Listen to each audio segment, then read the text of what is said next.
Good morning. Good morning.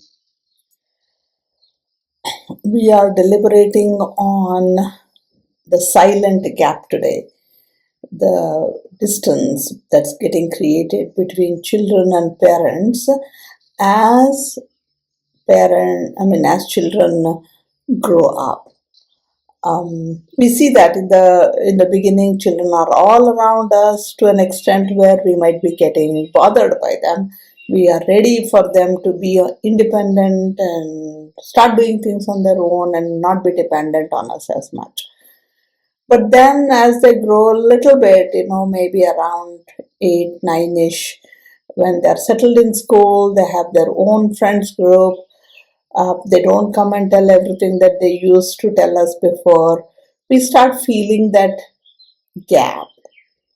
And as children grow a little further, around adolescent, 12, 13 years of age, they become a little bit more silent, a little bit more withdrawn, which is natural.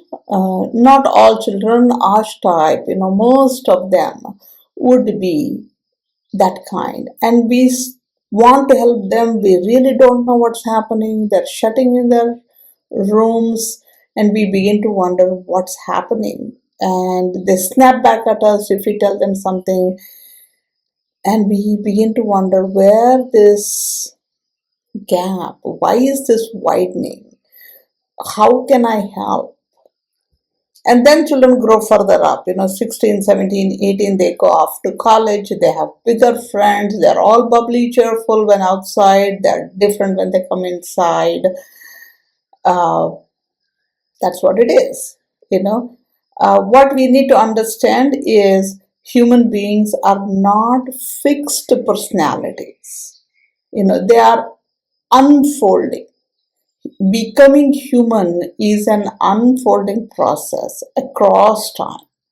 You will see a big shift happening between the birth and around the time they kind of, we can assume they're adults around 21.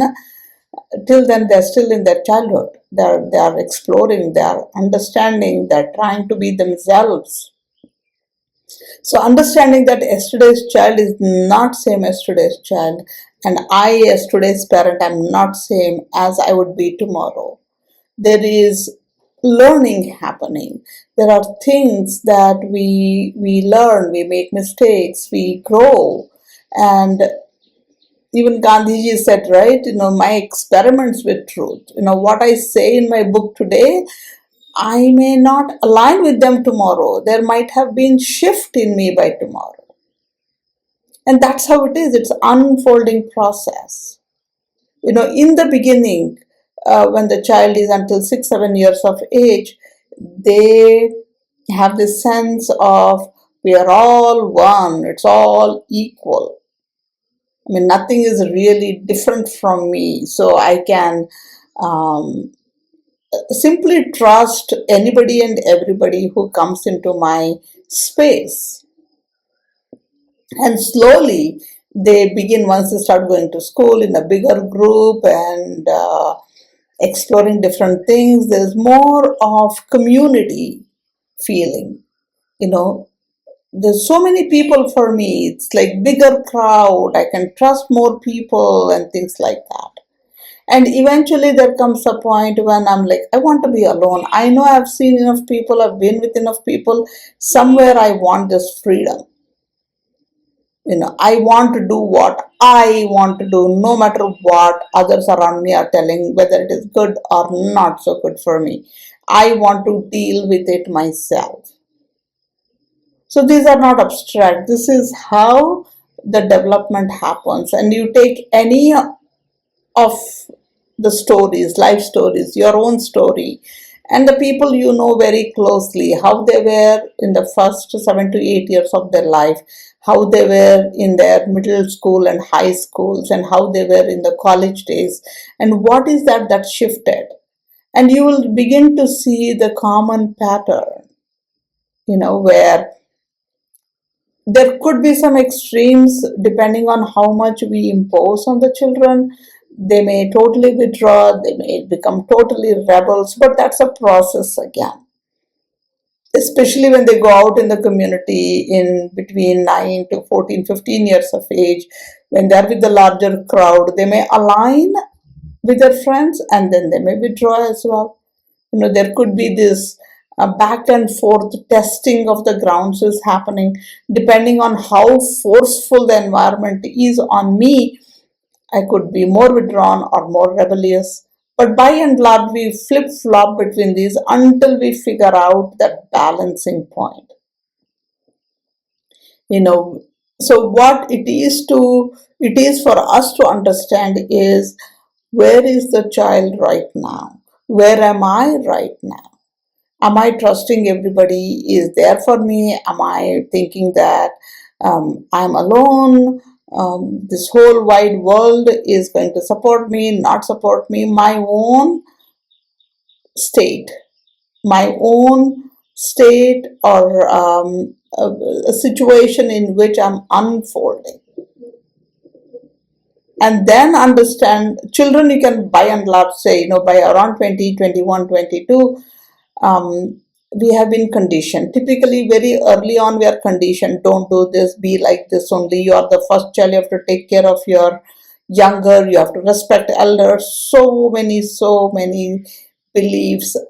Many of them may be good as well, but they are like ingrained, and I feel so uncomfortable if I don't do it. You see that in families where we are said, you cannot eat meat, we are vegetarians, we are Brahmins, we are this, we are that, you cannot.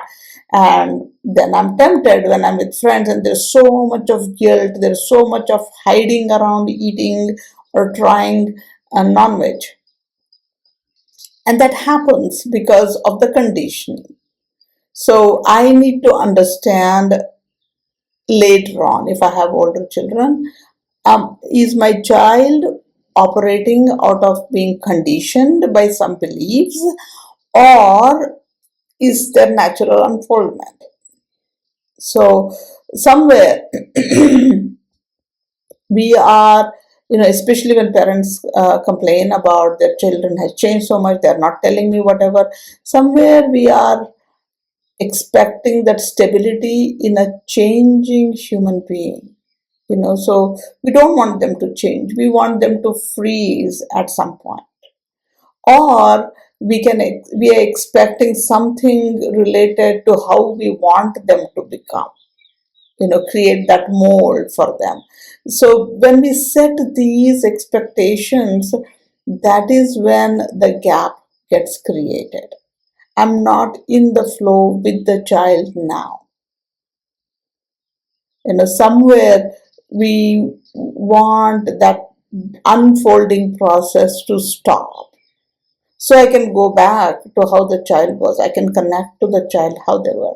Instead, I need to grow up, I need to begin understanding the needs of the child at different points of their evolution, and become that flexible parent, not that rigid parent, who will demand something because there was this conditioning, because my family has this tradition. Of course, once we understand this, we can have all that we want as family tradition, yet align it with a developing child. Possible. But that takes time, that takes effort, that takes a lot of conversation.